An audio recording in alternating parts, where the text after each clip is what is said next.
स्वागत है आपको हमारे YouTube channel Champaran coaching centre में। आज हम लोग जो है क्लास 10th के हिंदी पढ़ने वाले हैं, जिसका प्रथम चैप्टर हम लोग पढ़ेंगे। प्रथम चैप्टर का नाम है श्रम विभाजन और जाति प्रथा। इसके लेखक है डॉक्टर भीमराव अंबेडकर। इसका पार्ट 1 आ चुका है और उसमें हम लोग पढ़े थे डॉक्टर भीमराव अंबेडकर की जीवनी, यानी फर्स्ट जो चैप्टर है उसके लेखक परिचय को हम लोग पढ़ चुके हैं। और इस वीडियो में हम लोग पढ़ेंगे कि श्रम विभाजन और जाति प्रथा जो है पाठ हमारा है, उसका क्या अर्थ होता है, श्रम विभाजन क्या है तथा जाति प्रथा क्या है, और इसके बारे में हम लोग पढ़ेंगे। तो चलिए वीडियो को स्टार्ट करते हैं तथा समझते हैं कि श्रम विभाजन और जाति प्रथा क्या है। जैसा कि लिखा गया है, पाठ का नाम श्रम विभाजन और जाति प्रथा। और श्रम विभाजन और जाति प्रथा जो है एक निबंध है।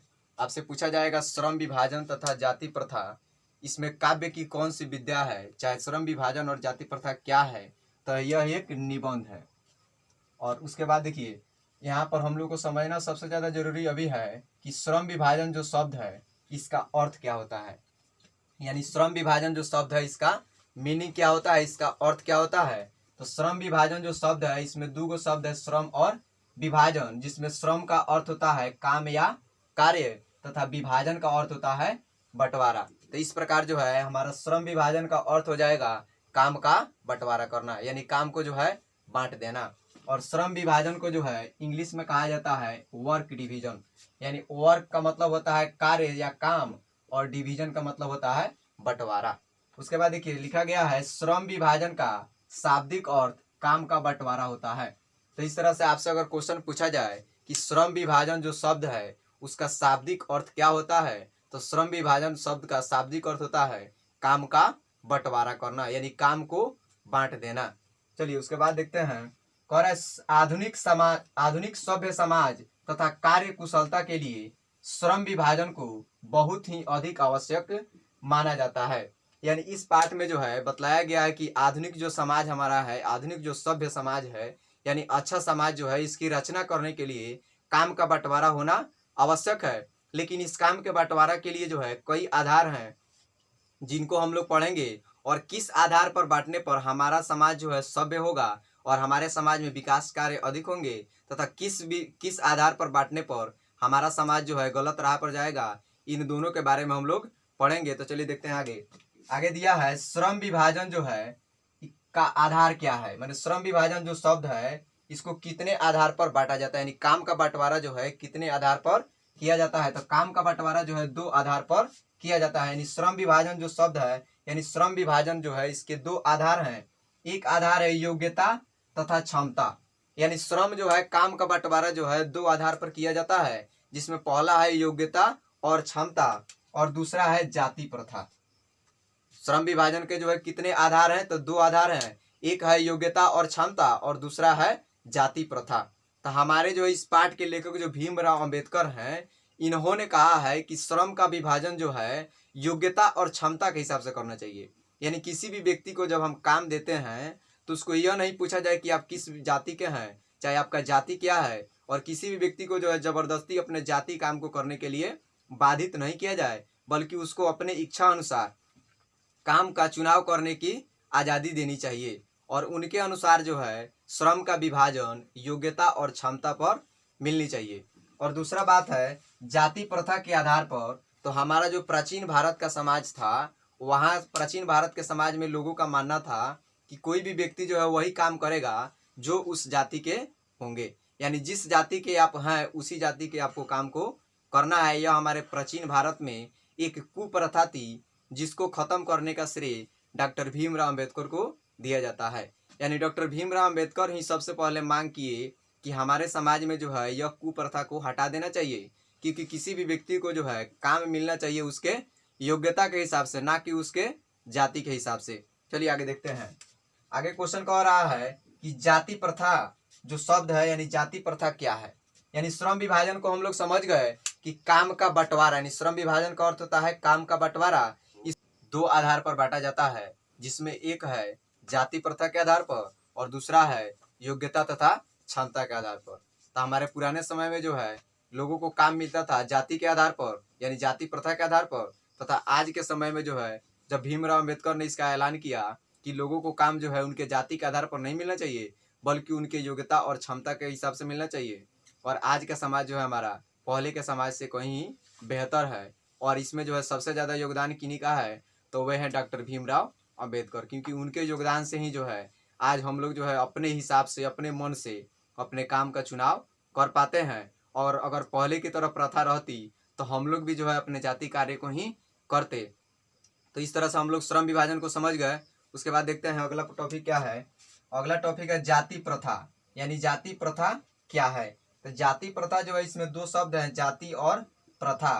तो जाति का मतलब होता है जाति, और उसके बाद प्रथा का मतलब होता है पद्धति या नियम। यानी जाति को चलाने का जो पद्धति होता है, जो प्रथा होता है, उसी को क्या कहेंगे, जाति प्रथा।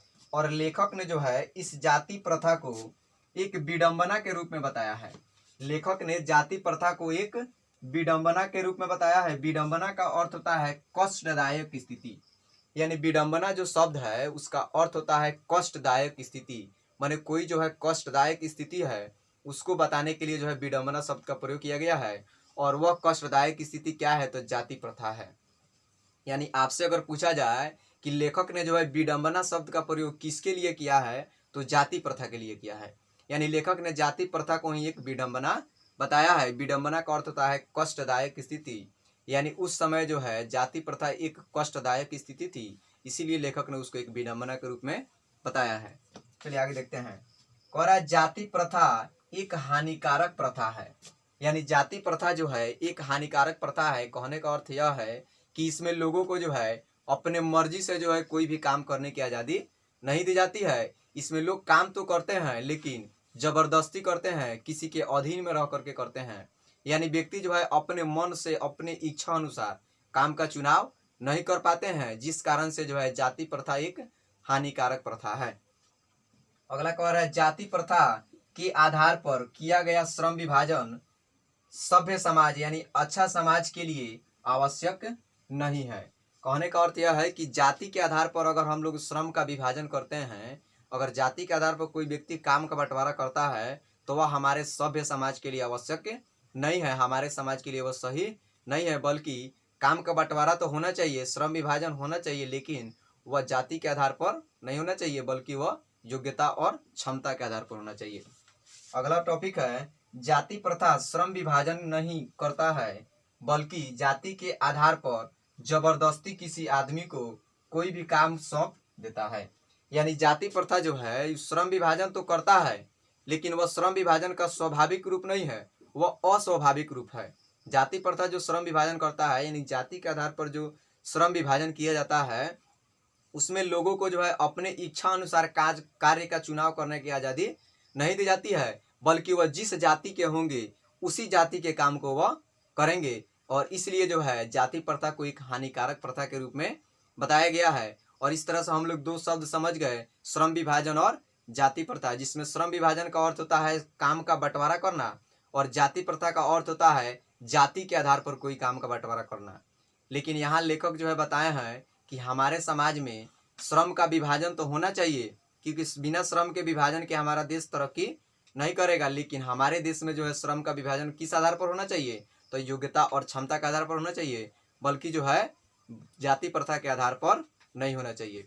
अगला हमारा टॉपिक है जाति प्रथा भारत में बेरोजगारी का एक प्रमुख और प्रत्यक्ष कारण है, कैसे। यानी अगला प्रश्न कह रहा है कि जाति प्रथा जो है यह भारत में एक बेरोजगारी का एक प्रमुख और प्रत्यक्ष कारण है, कैसे, यही बताना है। तो बात समझिए कि जाति प्रथा जो है यह भारत में बेरोजगारी का कारण इसलिए है क्योंकि व्यक्ति जो है अपने हिसाब से, अपने मन से कोई काम का चुनाव नहीं कर पाते हैं, जिस कारण वे दूसरे के आधार पर यानी जाति प्रथा के आधार पर काम को करते हैं, लेकिन उसमें जो है उनका मन नहीं लग पाता है। जैसे मान लीजिए किसी को अगर कोई और काम करने का मन हो, लेकिन उसको कोई और काम दे दिया जाए, तो वह उस काम को जो है अच्छा ढंग से नहीं कर पाएगा। यही बात है जाति प्रथा में। जाति प्रथा जो श्रम का विभाजन करती है वह जाति के आधार पर करती है, लेकिन जो है श्रम का विभाजन जाति के आधार पर नहीं होना चाहिए। अगर जाति के आधार पर होगा तो वह व्यक्ति जो है उस काम को अच्छा ढंग से नहीं कर पाएगा, और वह काम जो है उस काम में वह सफल नहीं हो पाएगा। चलिए हम पढ़ते हैं आगे। तो जाति प्रथा जो है भारत में बेरोजगारी का प्रमुख और प्रत्यक्ष कारण बनी हुई है, कैसे। तो इसका टॉपिक देखिए, लिखा हुआ है जाति प्रथा में किसी भी व्यक्ति को उसके जाति के आधार पर काम दिया जाता है।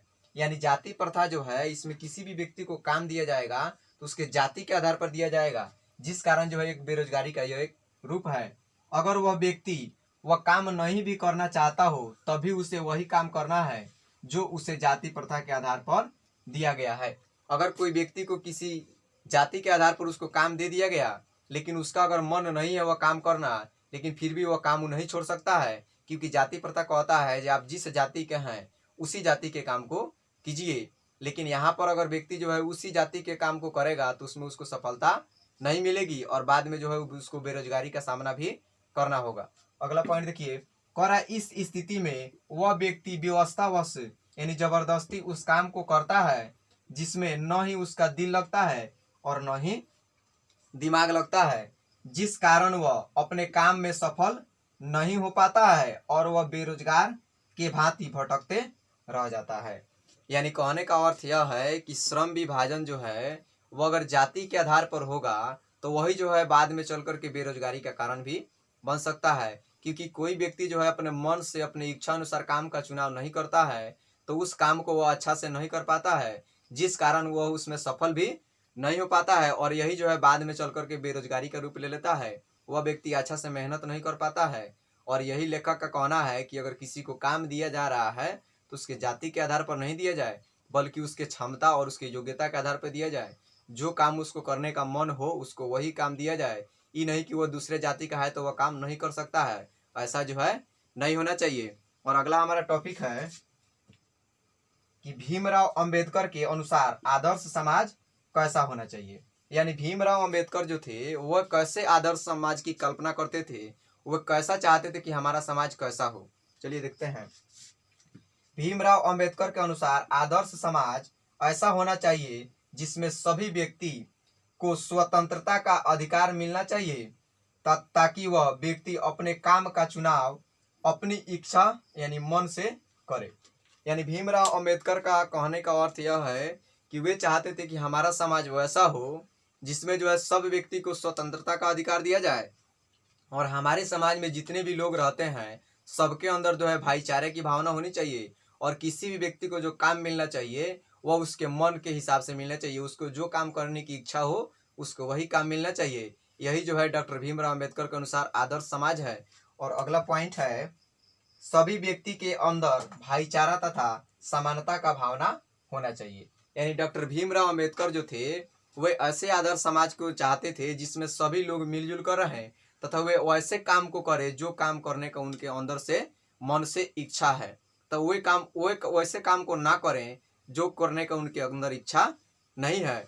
यही है डॉक्टर भीमराव अंबेडकर की आदर्श समाज की कल्पना। और इस तरह से जो है इस पाठ में हम लोग पढ़ चुके श्रम विभाजन क्या है तथा जाति प्रथा क्या है, और तीसरा पॉइंट जाति प्रथा जो है भारत में बेरोजगारी का कारण कैसे बना हुआ है, और हमारे भीमराव अंबेडकर जो है उनके अनुसार आदर्श समाज कैसा होना चाहिए। इसके बाद जो है हमारे किताब के अंत में क्वेश्चन दिया है कि लेखक जो है किस विडंबना की बात करते हैं। तो थोड़ा देर पहले हम विडंबना शब्द का चर्चा किए थे, क्योंकि विडंबना का अर्थ यहाँ पर जाति प्रथा है और लेखक उसी जाति प्रथा नामक विडंबना की बात करते हैं। और इसका जो क्वेश्चन आंसर है यानी प्रथम चैप्टर का जो क्वेश्चन आंसर दिया है लास्ट में, उसको हम लोग अगले वीडियो में पढ़ेंगे। इस वीडियो में हम लोग इतना ही पढ़ेंगे। जय हिंद, जय भारत।